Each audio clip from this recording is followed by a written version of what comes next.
So, ladies and gentlemen, welcome to Roma Theory. It is a press conference day before a big match ahead of us tomorrow. And it's actually been quite a fairly long press conference. I'll be very honest with you. We don't normally get very long press conferences with Jose just because we know how much he hates the media, how much he hates press conferences and all of that. Because journalists always try to pull out of nowhere some negative things and make the day worse. So Jose doesn't like press conferences, but in fact this was a fairly long one, you know. Obviously we have a lot of questions before a very big game tomorrow night. And it's a very long press conference, so we've got quite a few points to go through. We've got 4 points to go through, so if you haven't already, make sure to smash the like button. Let's try and get 20 likes by the time that stream ends. It would be absolutely amazing. And let's get cracking. The first game is obviously on tomorrow's game. The first question is on tomorrow's game, and it's on the preparation, because you see, we normally come towards weekends when we play more than a game every week because of our Europa League games. This is a match where we are coming towards with a full week of rest, with a full week of training sessions, with a full week of focus just on this match. And it's really good that it's like this, because our attention to this game has been there by, the second the Sampdoria match ended.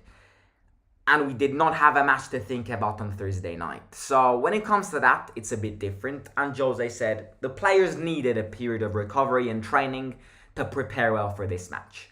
There isn't much to say. Napoli is the first team in the league. After 10 games, it's already significant. We play against the first in the standings, but we have the right to play. We have the right to think that we really want to play. I think it's a general opinion that Napoli are favourites. But sometimes the favourite loses. And I think, again, this kind of links with what I've kind of said in the match preview. And what I've mentioned in the match preview, if you missed it, make sure to go watch that, predicted 11 included as well, is a Jose Mourinho masterclass. Now, Jose knows that Napoli are the favourites tomorrow. He knows that everybody thinks that Napoli are the favourites tomorrow. And I've said this many times, but it really links to what he said. He knows that everyone thinks Napoli will beat us tomorrow. And that is the perfect reason why Jose can pull a masterclass out. And that is really it. Because you see, when everyone downgrades you, when everyone starts going, right, yes, but our opponents are better than us. Right, yes, they play better football than us. Right, yes, they're the favourites tomorrow. That's where Jose, and you see, I'm not speaking on the behalf of many managers. I'm speaking on the behalf of a manager which works with empathy a lot. Mourinho loves working with the empathy of players. He loves working with the emotions of players. So the second he's got his players who are reading on newspapers, who are hearing on podcasts, who are hearing on the radios, that they are not the favourites on Sunday, that's where he asks and pulls the best out of them. So don't get me wrong. I do still think, just like everyone thinks so, just like he thinks so, because look at this. He says, I think it's a general opinion that Napoli are favourites, but sometimes the favourite loses. And another reason why is that, yes, Napoli, in my opinion, are a really great team. Napoli are a really great side. They've got a lot of good players. But their streak will have to come to an end. You know, Napoli always start really well and then crumble back down towards the end of the season. We're still very early into the season, but they can't be winning every match. There are going to be times where they lose points as well. And this can be that time. And also, again, he linked the importance of having a full week for recovery and training to prepare for this match, which is very important because, again, it's more than other than obviously for the recovery because we didn't need to play on Thursday, but also when it comes to the attention, because we did not have to focus on a Europa League match this week, which is really, really good. So yeah. Now, second question is more of an individual question. And again, I've kind of given up on this because Nico always gets somewhat a question related to Nico always comes up in press conferences. And again, I've said this many times because basically a question on him pops up every time, and therefore Mourinho is there to defend him every time he gets asked something about him. Again, look at this, listen to this and look how out for two things. Look how much Mourinho is defending Nico, and look at how much Mourinho has seen a significant change in Nico's attitude. Listen to what he says, because the question is Nico's growth being highlighted? Which I think is a very big topic question. There isn't a yes or no answer, especially because we're very early into the season. But this is what Jose says. What I really like about Nico also happened against Sampdoria on Monday. He has shown a lot of growth from an emotional point of view. Usually, when he did not start last season, when he didn't start the game, he was a sad player, a more individualistic player who thinks more about him and less about the team. With Sampdoria, he started from the bench, only with one idea in his mind. I am a team player, I want the team to win, I want to help the team win, and I understand the interpretation of the coach who thought that starting the match, who thought that with the starting 11 players we could win that match. I saw a player of great maturity. This is a growth phase that I really enjoy. I don't know if the question will come, but anticipation.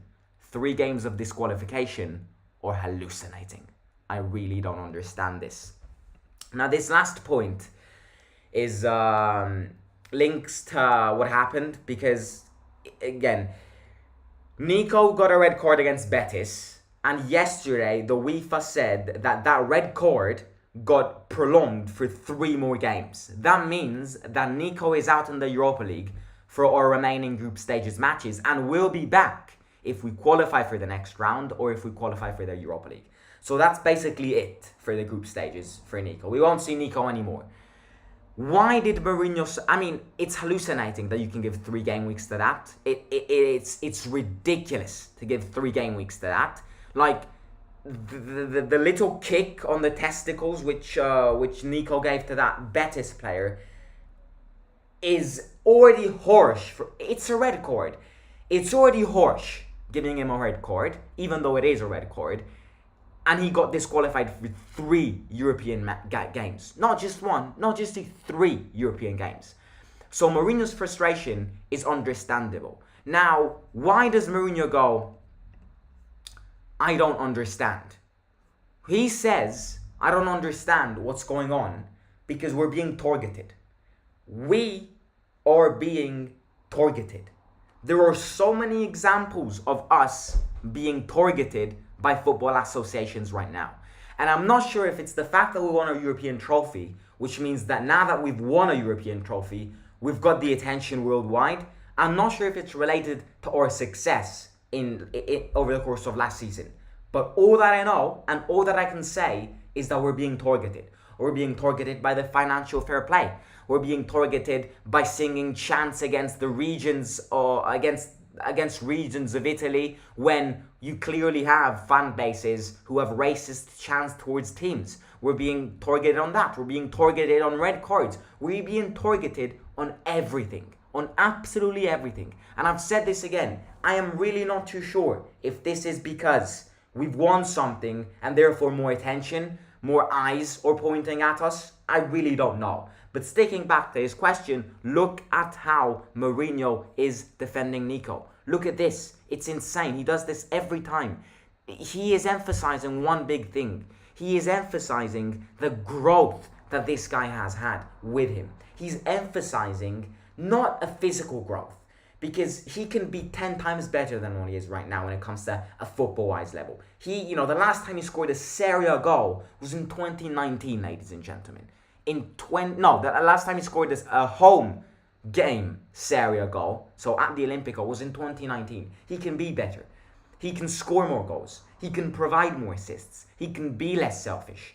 But what Mourinho is highlighting here is the emotional growth, that attitude growth that this guy has had. And Mourinho is highlighting how much there has been a significant meeting, a one-to-one between him and Nico after the Portuguese tour this summer, and something changed. And that something now shows us that this between Jose and Nico is almost like it's a very strong bond. Because from the second Nico stayed at Roma this summer, and therefore didn't go to Juventus, didn't go to Spurs, I've never seen Jose say something against him. That is significant. That is massively significant. Because it means that Jose is liking the attitude change that this guy has had. And again, he's kind of protecting him from the media as well, because the media loves putting Nico at the center of everything every time. So yeah, it's definitely something positive what's going on between Nico and Jose. And don't get me wrong, it's good. Why do I say it's good? Because you see, sometimes people go, well, who cares? It's a one-to-one relationship between the manager and the player. It counts a lot. Because I think last season, with Nico's attitude, Jose understood that Nico's attitude could destroy the changing room. And Jose doesn't allow that. So he has made Nico's attitude change. Now, the two don't go against each other. And look at what happened with Ronaldo and Ten Hag. You see, yes, it's nothing major, but it's these little details which at the end of the day destroy a changing room. And it's very important, therefore, for a player, for a manager to keep constant good relations with players. And I don't care if it's a relationship with Nico or if it's a relationship with or second goalkeeper. It's a team. It's a family. The one crack which this shield gets, it can destroy everything. So I think that's the most positive thing I've heard from this press conference. Anyways, the third question is a tactical question, which is, will Roma wait and park the bus against Napoli, or will they attack? Look at this harsh response which Jose gave. Ears wide open. Have you seen us wait and park the bus against our opponents, or have you seen us miss goals? How do you want to miss goals if you park the bus against the opponents? It's a contradiction between how we play and the number of goals we score. Why don't we score? Why are we a defensive team? Or do we miss a lot of goals? Maybe we have, 7 chances a game and only score 1 goal. If you want to play easy and say that Roma are defensive, that's it. If you want to be easy, play easy and say Roma are defensive, you do that. But if you want to be fair on us, if you want to speak facts, say that Roma aren't scoring as many goals as their football is producing. We create situations, but we are not scoring goals. I said that one day a team will pay. We're not going to attack or wait, but to play our game, which is to win the game. Napoli are favourites. They have scored many goals this season and they defend well. That's all. We go there to see what we can do. And I think this is the most... This answer made the journalist who asked that question look like Humpty Dumpty. And I hate to say it. Respect to that guy. But Jose made him look like Humpty Dumpty falling from a wall. Because this is the most accurate response, the most savage response which Jose could give. And it's not even, you see, he's given a savage response without even going against him. He's gone against this question by speaking facts. Because everyone thinks Right, yeah, we're a defensive side. Right, yeah, we park the bus just because we score one goal every game. We are not a defensive side. Because otherwise, just like Jose just said, how do you explain the fact that we miss like 10 chances every game? Don't get tricked. The fact that we score very few goals looks like we're a defensive side, but it's the complete opposite. We can be, and Mourinho out of this has highlighted, you see, he knows what the problem is. The problem is scoring goals. But how do you connect being a defensive side to missing goals? If you're a defensive side, you don't have the chances, and you don't miss the goals, and you don't score the goals. So don't be tricked by the fact that we score little goals to think that we're a defensive side. Because the fact that we play like this, and the fact that we won 1-0 against Sampdoria, we won 1-0 against Lecce, we didn't park the bus. We destroyed them when it comes to the attack. It's just us which cannot put the ball at the back of the net. So it's more of a you problem. It's more of an us problem than saying, right, we're too much of a defensive side. Because we're not. We're not a defensive side. And that's why Jose is saying Napoli are favourites. Napoli remain favourites. But we won't park the bus tomorrow. We go there to see what we can do. And obviously, it depends on how they play. Our performance is definitely linked to them. Our performance is linked to Nico's performance, in my opinion. It's very important tomorrow. But don't be fooled. Because he's kind of responded to all the criticisms that we've received these past few weeks. Because all these criticisms are about his terrible style of play, which, to be honest, to some extent I do agree. This is the defensive side. Jose can't park the bus against Sampdoria. Jose can't park the bus against Lecce. Those are not facts. That's why I don't accept these criticisms. Because that is not what the case is. We did not park the bus against Sampdoria. We did not park the bus against Lecce. We did not even park the bus in Seville against Real Betis. We could easily have won that match. So that is why I'm saying these criticisms are useless. That's why I'm saying these criticisms are only there to harm us. Because they aren't saying the truth. And Jose has responded to this in the best way ever. If we're a defensive side, then why do we miss so many chances every game? And that is it. Full stop. So yeah. Last question is, was Roma also interested in Kvaratskhelia? Are you setting any traps to stop him? What should we expect from him? You can't expect nothing from me. Maybe, if he passes, if he runs in front of me, I can boot him. Now it's too easy to think that now it's too easy that everyone is interested in him. The only thing that matters is that he wanted Napoli, he went to Napoli, and he chose well when it comes to his destination. So yeah, quite ironic last question. Kvaratskhelia is their main man. Kvaratskhelia is their dark horse. He can definitely set traps to us, but we can definitely set traps to him. And and I think, you see, we've studied him. Jose is saying, is inferring, we've studied him, we know how he plays, the players know how to mark him. I can't do anything. So if you're asking me what we should expect, I don't know, because I'm not the one who plays. If you want me, the contribution which I can give, if Kvara passes in front of me, I can boot him. Ironic, good way to end the press conference. And yeah, ladies and gentlemen, I will catch you tomorrow. Virtually, I'll be filming a stadium vlog. I'll be there tomorrow night. So it's going to be great. Sold out stadium. It's going to be wild. It's going to be a very tough game. It's going to be a hard game which we have to fight for. But we have our chances. Let's take our chances. Let's fight to try and get a result.